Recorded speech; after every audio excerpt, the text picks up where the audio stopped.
পটুয়াখালীর কলাপাড়ায় রয়েছেন সহকর্মী আরাফাত সিদ্দিকী। প্রধানমন্ত্রীর জনসভাস্থলের সার্বিক প্রস্তুতি জানাচ্ছেন তিনি।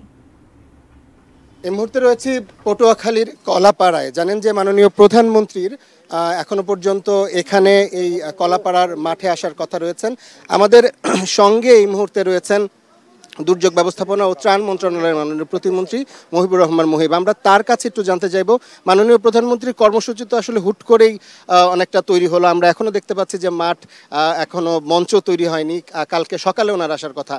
এখন পর্যন্ত আপনাদের কাছে কি তথ্য রয়েছে এবং মাননীয় প্রধানমন্ত্রী এখানে এসে আসলে কি কি কর্মসূচিতে অংশ নেবেন? আসলে আপনারা জানেন যে ঘূর্ণিঝড় রিমালের শুরু হওয়ার পর থেকেই আমরা এটাকে ফেস করার জন্য মাননীয় প্রধানমন্ত্রী বঙ্গবন্ধু কন্যার নেতৃত্বে গত 7 দিন ধরে আমরা কাজ করতেছি এবং আমরা সমস্ত মন্ত্রণালয়, fire service, red cross, CPB, আমার দল, প্রশাসন সবাই মিলে ঐক্যবদ্ধভাবে কাজ করে আমরা সর্বোচ্চ কম ক্ষতির মাধ্যমে এটাকে আমরা মোটামুটি সফলকাম হয়েছি।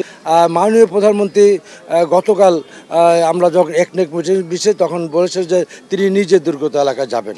আপনারা জানেন গত 7 দিন ধরে আমরা যত কার্যক্রম করেছি সব কিছু মাননীয় প্রধানমন্ত্রী সরাসরি তত্ত্বাবধান করেছেন। মাননীয় প্রধানমন্ত্রী আগামীকাল ভোরে পুরো এলাকা ঘুরে এখানে আসবেন। ঝড় হওয়ার পর থেকেই তিনি খুবই বর্তমানে মানুষের দুর্দশা নিয়ে চিন্তার মধ্যে আছেন এবং সচক্ষে দেখে এবং নিজে হাতে ত্রাণ দেওয়ার জন্য কালকে আসতেছেন।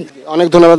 শুনছিলেন যে মাননীয় দুর্যোগ ব্যবস্থাপনা এবং ত্রাণ প্রতিমন্ত্রী মহিবুর রহমান মহিব তিনি আমাদের বলছিলেন কালকে আগামীকাল এই মাঠে মাননীয় প্রধানমন্ত্রীর যে কর্মসূচি সেই কর্মসূচি সম্পর্কে, এবং মাননীয় প্রধানমন্ত্রী এখানে এসে সাধারণ ত্রাণ বিতরণ যেমন করবেন তেমন তিনি এই দুর্গত এলাকার সাধারণ মানুষের সঙ্গে তিনি কথা বলবেন, মত বিনিময় করবেন এবং এখানে বলা যায় যে ছোটখাটো একটি জনসভারই আয়োজন করা হয়েছে, যদিও বিশাল মাঠ রয়েছে এবং পুরো মাঠের যে প্রস্তুতি সেই প্রস্তুতি চলছে।